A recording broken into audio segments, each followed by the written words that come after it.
Kicking, ducking, and blocking make it look like a fight. But if you're from Congo, you know it is capoeira, a Brazilian martial art in the form of dance.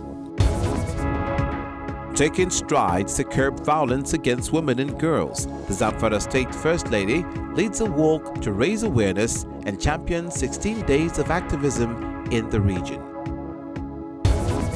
And on a lighter note, from America, the White House, bright with holiday cheer, embraces the theme of gifts from the heart.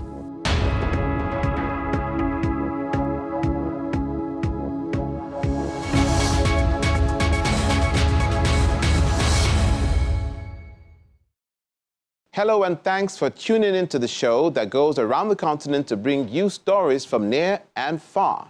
I'm Olumide Macaulay at Channels Television here in Lagos.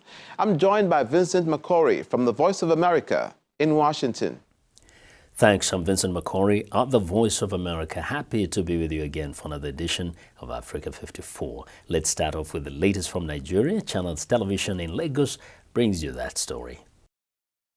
Violence against young girls and women is a global pandemic that affects 1 in 3 women in their lifetime. Gender-based violence undermines the health, dignity, security, and autonomy of its victims, yet it remains shrouded in a culture of silence in Nigeria. The Zamfara State First Lady, Aisha Bello Matuwale, recently held a walk in the state as part of the 16 days of activism to sensitize the people against violence of any nature to women and the girl child. The 16 days of activism against gender-based violence is an international campaign to raise awareness and generate action to end violence against women and girls. The First Lady of Zamfara State is keen into this year's campaign to lead an advocacy to prominent people in the state to seek their support to end violence against women and girls in the state. She begins with a visit to the Emir of Gusau, Alhaji Ibrahim Bello, and appeals to the monarch to sensitize his people on gender-based violence. Going forward, our commitment is to make sure that these laws are being passed. If, as you are aware, the first reading has been sat in the National Assembly for the Child's Right Act, which protects the girl child and women in our society. And my husband and his administration is working tirelessly to make sure that this law is being passed. This year's campaign is coming amidst alarming reports of the prevalence of sexual and gender-based violence across the country. The State Commissioner for Education, Zainab Gumi, reveals that the state recorded high numbers of reported cases of gender-based violence during the COVID-19 pandemic lockdown. Women and children were attacked severely during the lockdown. There were a lot of cases. We are just coming from the Commissioner of Police, and they have been given support. The First Lady too have been given support on all the violences cases we are having against women. The Zamfara State Commissioner of Police is assuring residents of the commitment of the police in tackling this menace. Police in Zamfara State will never compromise in any case against gender violence. In fact, we have a section that is handling that matter. And whenever it comes, I always indicate my interest to see that cases are investigated to the matter. As the Emir of Gusau, Alhaji Ibrahim Bello, pledges to mobilize all district heads to ensure that gender-based violence is not tolerated in their respective communities, the First Lady of Zamfara State assures that she will not relent in advocating for the speedy passage of the Child's Right Act in the State House of Assembly. Joining us to discuss this is child rights advocate and CEO founder IA Foundation, Mrs. Ronke Adeagbo. Glad to have you on Africa 54. Thanks for having me. Let's begin by talking of the culture of silence by victims and their families in this part of the world, Nigeria. Is there any way they can be encouraged to speak up? Yeah, that's an interesting question, because this is partly down to our culture. And you know, the culture in Nigeria is that women need to be seen and not to be heard. And when women are going through these issues, you dare not speak up.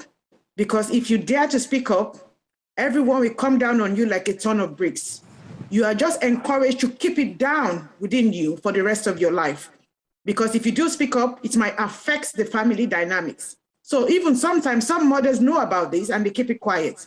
It's a cultural thing. So I think we need to reorientate ourselves in the country, that it is okay for our girls and our women to have a voice, for them to be able to speak up against gender violence. Now, it's been reported that at least 1 out of every 3 women around the world has been beaten, coerced into sex, or otherwise abused in her lifetime. That's shocking, with the abuser usually someone known to her. What can be done to stop this trend? Yeah, by default, women are very vulnerable because we are the weaker sex, so men are naturally stronger than we are. And sometimes men just think because they are stronger, they can just take advantage of us. And I think it's down to the conditioning of men. I mean, when men are growing up, they need to be conditioned to say, yes, women are the weaker vessel, but it doesn't necessarily mean you can take advantage of them. We need to orientate our men to have respect for women. I mean, I was listening to the National Assembly yesterday when they were debating the gender equality bill, and it saddened me that in this day and age, we could still have men who think men and women should not be equal. So it's a matter of reorientating and having the political will, because if those who are making the legislation don't believe we are equal, then we've got a big problem, and we're actually sitting on a ticking time bomb if we don't appreciate the fact that women ought to be respected and treated equally as men. So we need to start changing our mindset.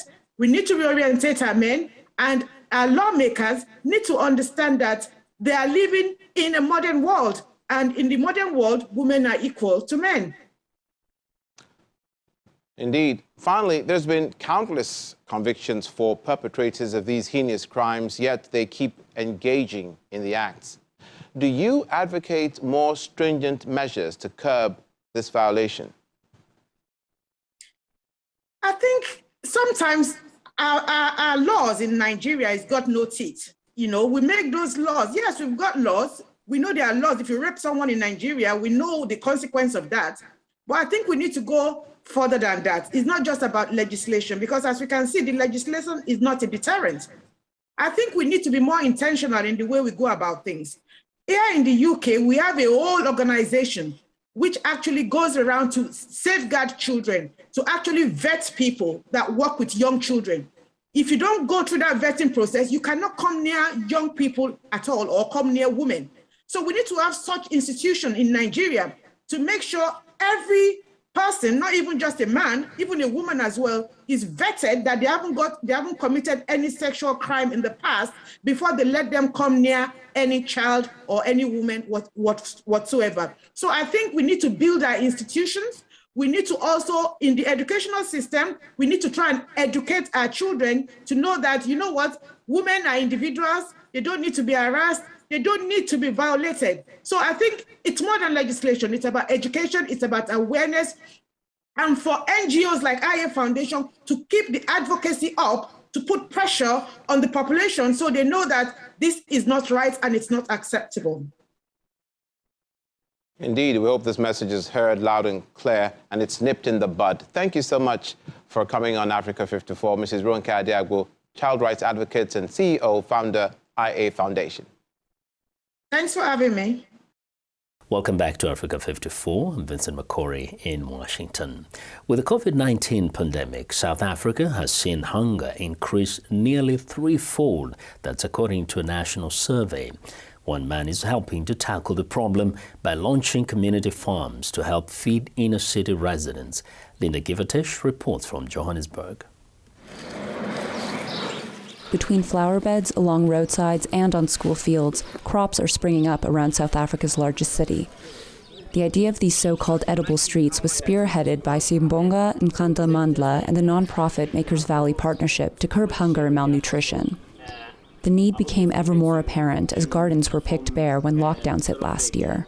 You could see that this household haven't had a meal in the past 2 days or so. Then definitely then others will open up their refrigerator for you, or others will open up their cupboards. You could see that there's literally nothing. South Africa is a major producer and exporter of fresh food, but many in the country aren't able to fill their plates. A national survey led by South Africa's Research Council found that as many as 22% of the country's 60 million people experienced hunger since the pandemic struck. That's compared to just 6% pre-pandemic. It's about inequalities and ineffective access to food in the different regions of the country. People not only lost their jobs, they didn't have access to food. About 100 people benefit monthly from the food being produced on this urban farm. An open kitchen is also available to anyone in the community. This urban farmer says growing vegetables at home and in communities is one solution to secure nutritious food. We've seen a lot of people coming here, wanting to harvest. Some, they don't have money. So we've seen a lot of people coming through and with the willingness of also working in the land because they see the results that they're gonna eat at the end of the day. They're also teaching children how to grow vegetables and herbs, skills they can take home. With food prices having spiked nearly 7% this year, according to the government, these projects have become crucial to many. A South Sudanese artist and curator in Juba is mentoring upcoming artists, especially women painters from across the region.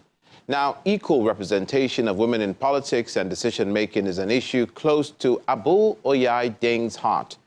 This she does, illustrating the themes through her artwork. Abul Oyai Deng Ajak is an artist, a painter, and a curator based in Juba, South Sudan. Abul says she always dreamed of becoming an artist as a child, so she started painting at a young age. Today, Abul has transformed into a well-known artist in the country, illustrating different themes in her work. My father encouraged me to do something more general, like a business. So I ended up doing international business. But also on the other hand, he's the same person who is always encouraging me to paint. And he's like, this is a talent, but then do what also have a cause. So I think what really, the person that encouraged me a lot was him. Like every time he traveled, he came with brushes and paints and things like that. And I appreciate that. Abul was born in Ethiopia in 1986, but when war erupted there, she was separated from her mother and came to Malakal in South Sudan with her paternal grandmother, who was a big influence on her. Women, therefore, are a constant theme in her body of work. I was raised by women, especially growing up, of course, we know the old story of South Sudan. All the men were in the battlefield. And so at the time, my father was never with us, It's a subconscious thing, and I've been raised by very strong women. Abul attended university in London, where she explored her skills further. The artist says she will draw and paint in her room and give out her work as gifts to friends. Her first exhibition took place in Juba after South Sudan declared independence in 2011. She not only wants to showcase her work, but also mentor upcoming artists, especially women painters from across the region. Abul wears many hats. She also works as Director of Museums, Culture and National Heritage in the Office of the Vice President, Gender and Youth Cluster. My work in the office is practically the same thing that I'm doing here. It's only that it's not on canvas, but culture, collecting artifacts, history, things like that. So a lot of time I'm doing the same thing that I can be doing anywhere. Full and equal representation of women in politics and decision-making is an issue close to her heart. For Abul, artists are the true reflection of various periods of our times and says art, therefore, needs more recognition in Africa. It's time now for a short break. As we do, we remind you to visit our website, channelstv.com, for news and programming around the clock. You can also find us at youtube.com/channelsweb. Still to come, using her hearing and touch, a sight-impaired Egyptian photographer captures dazzling images from the city of Alexandria.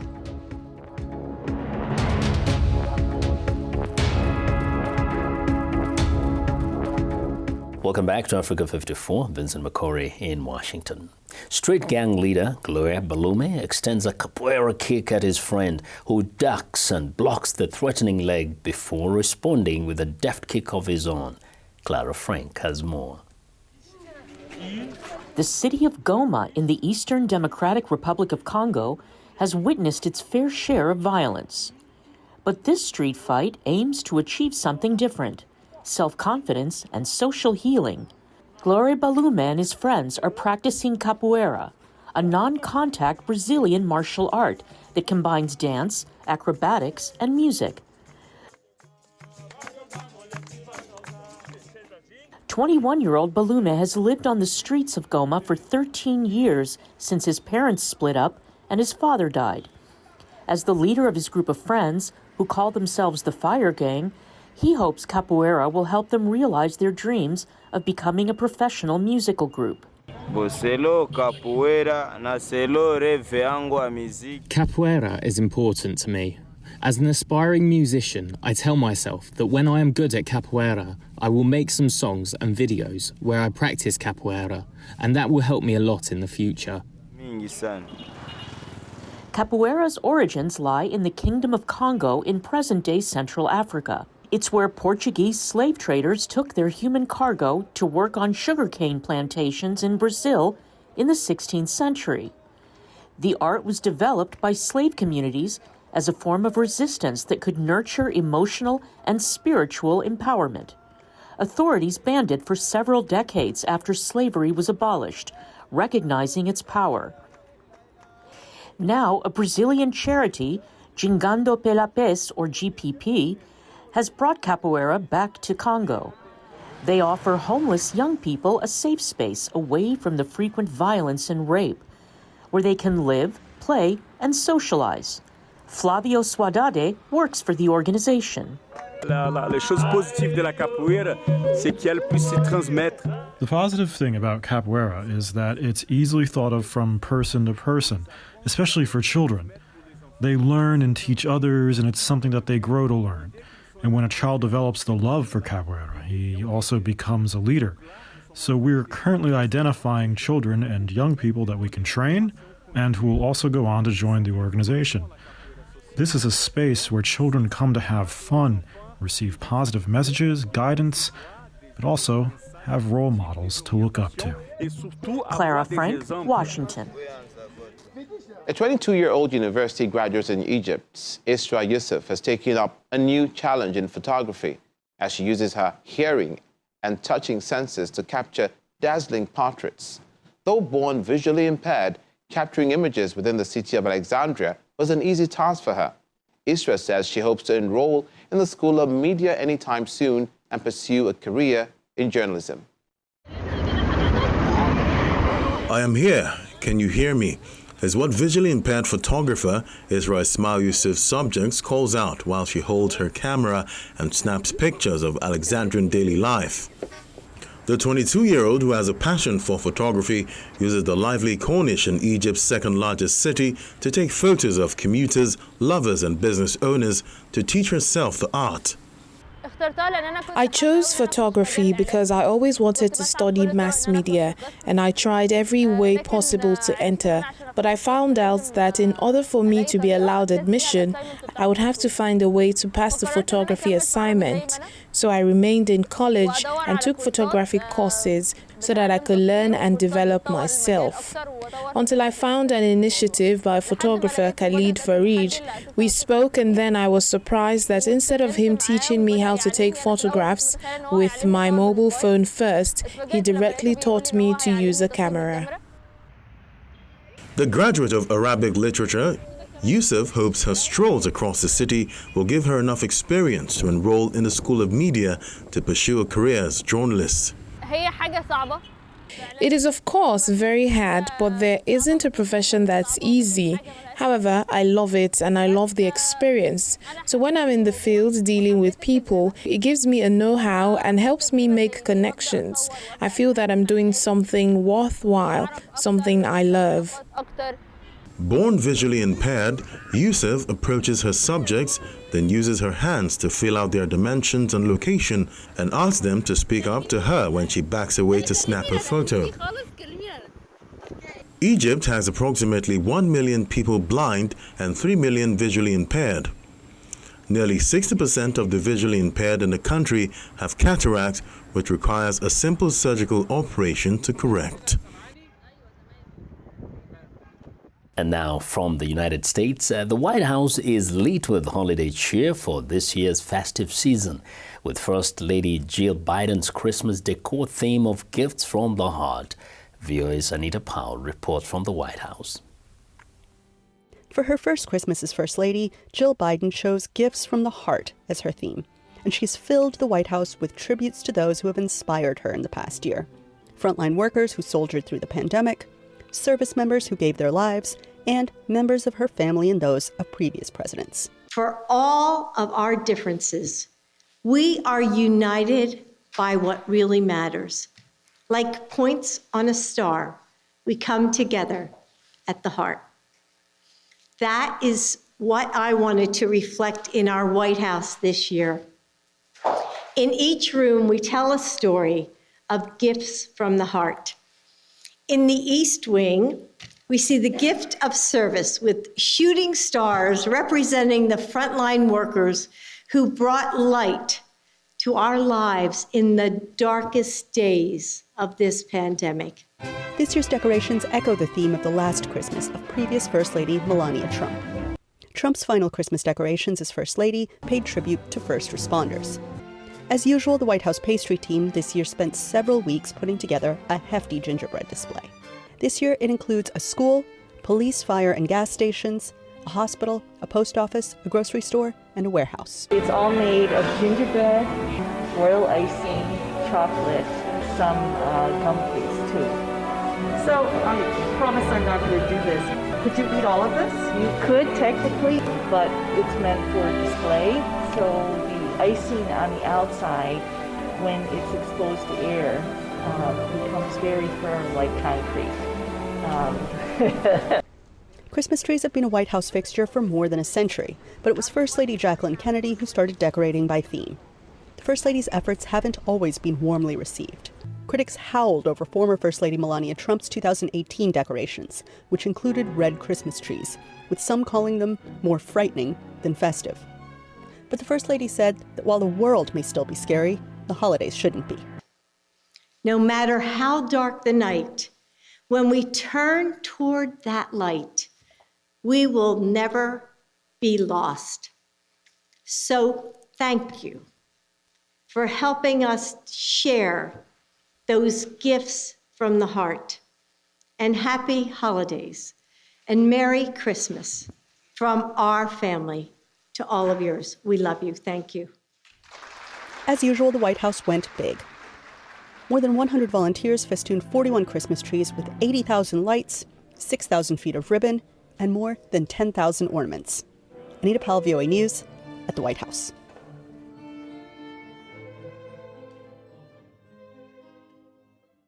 And that's our show for today. You can find all the content, top news, and world news online at voaafrica.com. Check it out. I'm Vincent McCory in Washington. Channels Television has our last word from Lagos. We look forward to bringing you another show next week. ChannelsTV.com is your source for news and other programming. I'm Olumide Macaulay. Thank you for watching, and goodbye.